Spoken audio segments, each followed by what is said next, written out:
Bagaimana? Karena itu Ibnul Arabi ketika ditanya mana yang lebih kita dahulukan, alim yang bukan sayyid atau sayyid yang jahil. Kalau kita mau mendahulukan misalnya, ini hanya gambaran ya, terserah antum itu ya. Maaf, saya koreksi. Redaksinya nggak seperti ini. Bagaimana redaksinya? Redaksinya itu perbandingannya bukan pakai istilah kiai dengan habib, tapi memakai istilah orang ajam ya, alim yang ajam dengan syarif ya, dengan sayyid, dengan syarif. Di situ dengan syarif yang saya tahu. Yang waras tidak boleh mengalah terhadap mereka para pencuri agama yang menjadikan agama sebagai alat politik.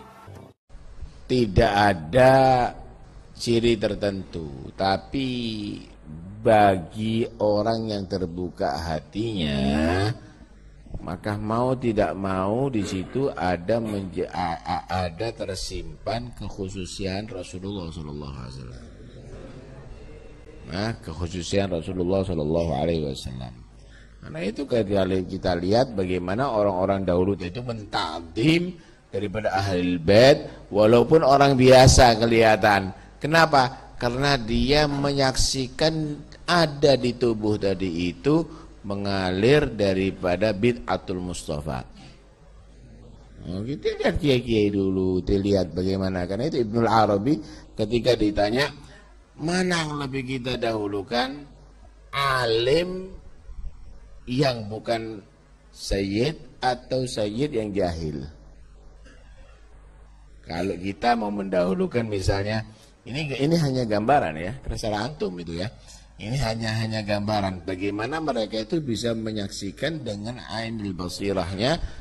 Takdimnya itu adalah bukan kepada syakhs, kepada orang itu. Kalau ente hanya melihat takdimnya itu kepada si fulan, ente berarti masyhadnya pendek. Masyhadnya ente adalah rendah. Tapi kalau ente menyaksikan ini karena Nabi, lain lagi itu. Nah, ini adalah turunannya lain lagi itu.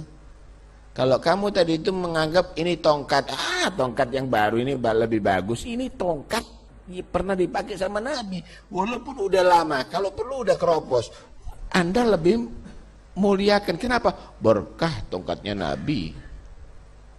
Kalau kamu lihat kain yang dipakai sama Nabi itu sudah memet mungkin sekarang, tapi yang baru itu banyak dari sutra itu dan ini. Ya, kamu tidak lihat masyhadnya lain. Kamu hanya mengukur dengan mata kepala kamu, bukan ainul basirah. Tapi mereka yang sudah terbuka hatinya lain lagi. Mereka melihat di situ ada bid'atul Mustafa, padahal itu orang jadi, sehingga ta'zimnya tadi itu ya tasalsal. Itu mengagungkan dia dari itu bersambung dengan Nabi Sallallahu Alaihi Wasallam. Karena itu Ibnul Arabi ditanya mana yang lebih dahulukan, sayyid jahil atau yang bukan sayyid tapi alim? Sayyid jahil. Kenapa? Karena kalau sayyid ini dikasih penyakit junun. Apa junun itu? Gila. Apakah hilang kesayyidannya? Enggak. Si alim kalau dikasih junun, hilang ilmunya. Syaraful ilm akan hilang dengan junun. Amma syarafun nasab tidak akan hilang. Ma yazul bil junun, dengan junun. Ini masyhadnya lain. Beberapa waktu yang lalu saya menemukan sebuah video. Di situ ada salah seorang Habib Fulan bin Fulan al-Fulani memberikan penjelasan tentang derajat kemuliaan antara seorang kiai dan habib. Ya, di situ beliau mengambil kutipan dari Ibnu Hajar. Jadi dia mengatakan bahwa kiai yang alim dibandingkan dengan habib yang bodoh, ya, itu jauh lebih mulia habib yang bodoh daripada kiai yang alim. Karena kalau kiai ini hilang ilmunya, gila, maka kiainya hilang juga.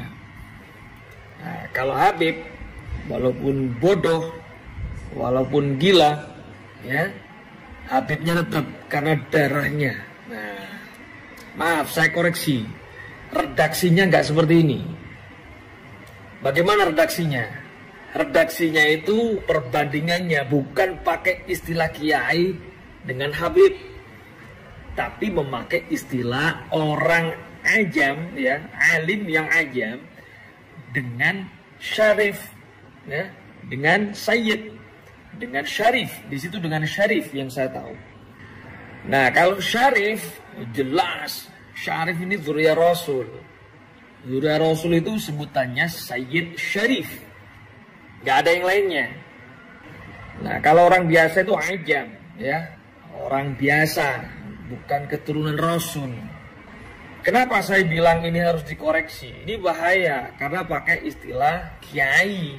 Sedangkan kiai sendiri itu banyak di Indonesia itu yang dzurriyyah Rasul.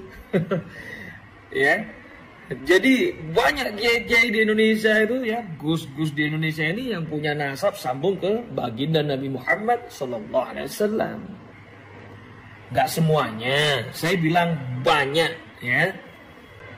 Maka kiai atau gus atau bahkan siapapun, ya, orangnya yang memiliki pertalian nasab ke Rasulullah, maka dia sejatinya adalah seorang sayyid syarif.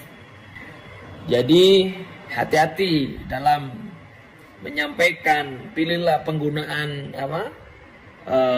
bahasa yang baik dan benar, jangan sampai menimbulkan sesuatu yang multitafsir, apalagi bisa menjadi sebuah provokasi dalam bentuk baru nantinya. Ini bahaya, kasihan umat. Jadi sekali lagi, kalau kita lihat redaksinya, ya, di situ yang ditanyakan adalah syarif atau ghairu syarif.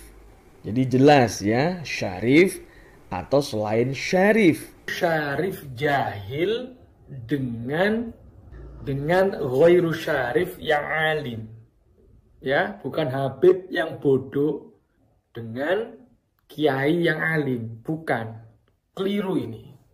Sebagai tambahan catatan, ya, Ibnu Hajar yang saya sebut tadi itu adalah Ibnu Hajar Al-Haytami. Beliau wafat di tahun 974 Hijriah. Kalau dikaitkan dengan istilah Habib, Habib ini pertama kali muncul, ya, itu di zaman tahun 1072 Hijriah. Selisih 98 tahun, ya, dari wafatnya Ibnu Hajar Al-Haytami. Dan orang yang pertama kali dipanggil Habib, dipanggil dengan Habib, adalah beliau Al-Habib Umar bin Abdurrahman Al-Attas.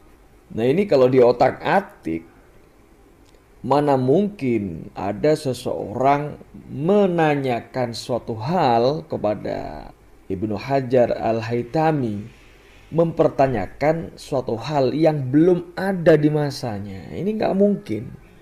Itu satu. Kemudian kedua, di situ yang ditanyakan antara Habib dengan kiai.